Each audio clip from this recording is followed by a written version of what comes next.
गर्भवती बकरी। एक रामपुर नाम के गांव में मूलचंद्र नाम का व्यक्ति रहा करता था। उसका मुख्य काम खेती बाड़ी था, परंतु वो कुछ बकरियों को भी पाला करता था। मूलचंद्र जब खेत पर काम करने जाता तब बकरियों को घर में ही बांध कर चला जाया करता था। शाम जब काम से वापस आता तब उन बकरियों को घुमाने ले जाता। बकरियां दिन भर घर में एक ही जगह बंधे रहकर ऊब जाती थी। वह सब भी जब शाम को खुले आसमां में घूमती तो उन्हें तो बहुत आनंद मिलता। मूलचंद्र ने अपनी सभी बकरियों को नाम दे रखा था। सभी बकरियां मूलचंद्र की आवाज को पहचाना करती थी। सभी बकरियों में एक बकरी का नाम मूलचंद्र ने भूरी रखा था। कुछ दिनों से भूरी अजीब सा बर्ताव कर रही थी। मूलचंद्र यह समझ नहीं पाया कि उसकी बकरी ऐसा क्यों कर रही है। बिल्कुल आलसी ही हो गई थी। बुलाने पर सुनती भी नहीं थी, सिर्फ आराम से जमीन पर बैठी रहती। एक दिन मूलचंद्र ने गांव के एक ही वैद्य को बुलाने का सोचा। वह वैद्य को लेकर आया और उसने भूरी को दिखाया। मूलचंद्र वैद्य से बोला, कृपया इसे देखे, पता नहीं इसे क्या हो गया है। हाँ जरूर, अभी देखता हूँ। मूलचंद्र, भूरी माँ बनने वाली है। वो गर्भवती है, इसलिए ऐसा बर्ताव कर रही है। मूलचंद्र यह सुनकर बहुत खुश हुआ। वो भूरी के खाने पीने का अच्छे से ख्याल रखने लगा। आम दिनों की तरह मूलचंद्र खेत का काम पूरा करके आया और अपनी सभी बकरियों को बाहर घुमाने ले गया। भूरी हरी घास खाने में लगी थी। घास खाते खाते वो मूलचंद्र से थोड़ी दूरी पर आ गई। मूलचंद्र की आंख भूरी पर पड़ी। अरे भूरी, वह कहाँ चली गई है? जल्दी आ जा यहाँ। इतना कहकर मूलचंद्र अपनी बाकी बकरियों को संभालने लगा। मूलचंद्र सभी बकरियों को घुमा ही रहा था, तभी जोरदार बारिश होने लगी। अरे रे, अचानक ये बारिश कहाँ से आ गई? जल्दी जल्दी घर पहुँचना होगा। मूलचंद्र अपनी सभी बकरियों को लेकर घर की ओर भागा। हड़बड़ी में मूलचंद्र को ध्यान ही नहीं रहा कि उसने भूरी को अकेला ही छोड़ दिया है। वो सभी बकरियों को लेकर घर आ गया, लेकिन भूरी अभी भी वहीं अकेली खड़ी थी। भूरी कुछ समझ नहीं पा रही थी कि कहाँ जाए। अब बारिश रुक चुकी थी। भूरी इधर उधर घूमने लगी। भूरी टहलते टहलते दूसरे गांव आ गई। अब वो जंगल की ओर जाने लगी। वहां जंगली जानवरों की आवाजें आ रही थी। आवाजें सुनकर भूरी बहुत डर गई। भूरी गर्भवती थी, इसलिए ज्यादा चल भी नहीं पा रही थी। भूरी जोर जोर से रोने लगी। बकरी के रोने की आवाज सुनकर एक व्यक्ति जिसका नाम जितेंद्र था वो वहां आया। बकरी को रोता देख वो सोचा, अरे ये बकरी यहाँ क्या कर रही है? लगता है ये बकरी किसी की भी नहीं, इसलिए यहाँ बैठती रो रही है। क्यों ना मैं ही इसे अपने साथ ले जाऊं। किसी ग्राहक को खोज कर इसे बेच दूंगा। वैसे भी ये गर्भवती लग रही है, अच्छा ही है, मैं इसके बच्चों को ले लूंगा और इसे बेच दूंगा। भूरी उस व्यक्ति को देखकर बहुत डर गई और बोली, नहीं, मुझे छोड़ दो। मैं तुम्हारे साथ नहीं जाने वाली। मुझे मेरे मालिक के पास जाना है। छोड़ दो मुझे। हट, आई बड़ी मालिक के पास जाना है? आज तो तुम मेरे साथ रहेगी। चल मेरे साथ, मैं तो तुझे अपने साथ लेकर ही जाऊंगा। भूरी अपने एक कदम भी नहीं उठा रही थी। जितेंद्र भूरी के इस बर्ताव से गुस्से में आ गया और उसे घसीटता हुआ वहां से अपने घर ले गया। जब मूलचंद्र सभी बकरियों को लेकर घर आया तब उसने ध्यान नहीं दिया कि उसकी भूरी गायब है। लेकिन जब वो सभी को खाना देने आया तब उसने गौर किया कि उसकी भूरी गायब है। मूलचंद्र चारों तरफ भूरी को ढूंढने लगा। भूरी, कहाँ है तू? इधर ही कहीं छुप कर बैठी है, तो निकल बाहर, परेशान मत कर।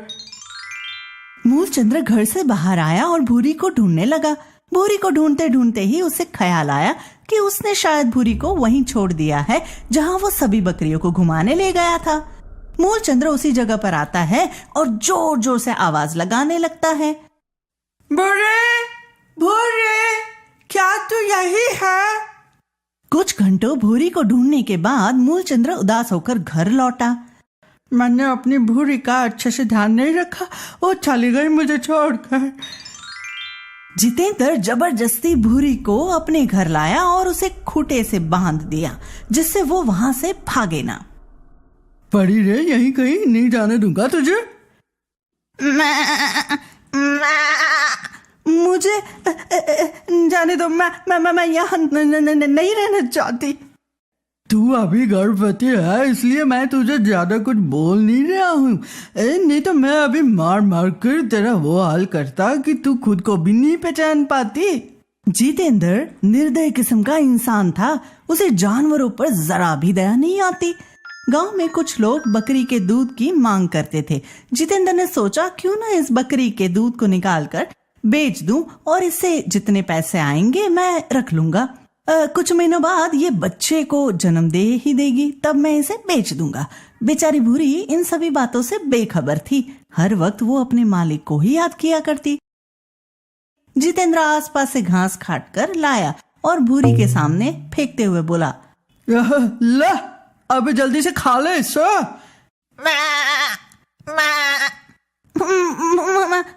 मुझे नहीं खाना इसे, मुझे मेरे मालिक के पास जाना है, वहीं जाकर कुछ भी खाऊंगी, नहीं तो मैं भूखी ही रहूंगी। मतलब तू मुझसे पिटना ही चाह रही है? ऐसे नहीं मानेगे हैं? जितेंद्र गुस्से में पास से एक डंडा उठाया और भूरी को पिटना शुरू कर दिया। बोल अब खाएगी खाना या नहीं? बोल खाएगी या नहीं? भूरी रोने लगी और बोली, मुझे मारो मत, मैं खाना खाऊंगी। चल अब जल्दी से खाना खा ले, नहीं तो वापस से पीटना शुरू कर दूंगा। भूरी वापस पिटाई की बात सुन सहम गई और तुरंत घास खाना शुरू कर दी। जितेंद्र भूरी के साथ बहुत बुरा बर्ताव करता था। जितेंद्र हर रोज भूरी का दूध निकाल लिया करता था और आसपास में बेच दिया करता था। भूरी बहुत कमजोर हो गई थी। भूरी के बच्चे को भी सही पोषण नहीं मिल पा रहा था। एक दिन जितेंद्र भूरी के पास आया और बोला, सुन, हर रोज तेरे नखरे से परेशान हो चुका हूँ। अब कुछ दिनों में तेरा बच्चा जन्म ले लेगा, मैं उसे तुझसे ले लूंगा और तुझे बेच दूंगा, फिर रहना जैसे रहना होगा। क्या अब तुम मुझसे मेरे बच्चे को भी अलग कर दोगे? और कितना गिरोगे तुम? इतना काफी नहीं? ज्यादा मत बोल, तुम मुझे मिली है, मैं जो चाहूंगा वो कर सकता हूँ तेरे साथ। मूलचंद्र के गांव में बकरी का दूध बेचने वाला व्यक्ति सिर्फ वही था। आसपास के गांव में भी वही बकरी का दूध पहुंचाया करता था, लेकिन बहुत दिनों से कोई भी उसे दूध लेने नहीं आया। मूलचंद्र को शक हुआ। वो सोचा, अचानक ऐसा कैसे हो सकता है? उसने पता लगाया कि एक और व्यक्ति बकरी का दूध बेचना शुरू कर दिया है। लगता है ये कोई नया इंसान है जो बकरी के दूध बेचने लगा है। कौन है, एक बार इसे मिल लूं। मूलचंद्र पता पूछता पूछता जितेंद्र के घर तक पहुंच गया। वहां मूलचंद्र ने देखा कि उसकी भूरी एक खूंटे से बंधी हुई है। भूरी की हालत देख मूलचंद्र तुरंत भूरी के पास आया। भूरी, तू यहाँ कैसे आ गई और तेरी ऐसी हालत किसने की है? मूलचंद्र को देखकर भूरी की आंखों में चमक सी आ गई। मालिक, आप आ ही गए मुझे लेने। भूरी ने सारी बातें मूलचंद्र को बताई। जितेंद्र आवाजें सुनकर घर से बाहर आया। कौन है? मैं हूँ, इस बकरी का मालिक। तुम्हारी हिम्मत कैसे हुई है मेरी भूरी को यहाँ लाने की? है ये कोई तुम्हारी भूरी नहीं है, ये मेरी बकरी है, ये मुझे मिली है जंगल से। मालिक, यही है वो व्यक्ति जिसने मेरी ऐसी हालत कर दी। इसने मुझे बहुत मारा है। मेरे सारे दूध यही निकाल कर ले जाता है और सभी को बेचता है। मूलचंद्र ने भूरी को खूंटे से खोल दिया। चल भूरी मेरे साथ, और तुम सुन लो, आज के बाद कभी भी मेरी भूरी की तरफ आंख उठाकर भी देखने की कोशिश की ना तो समझ लेना। मूलचंद्र भूरी को उस निर्दयी जितेंद्र के पास से छुड़ाकर वापस अपने घर ले गया।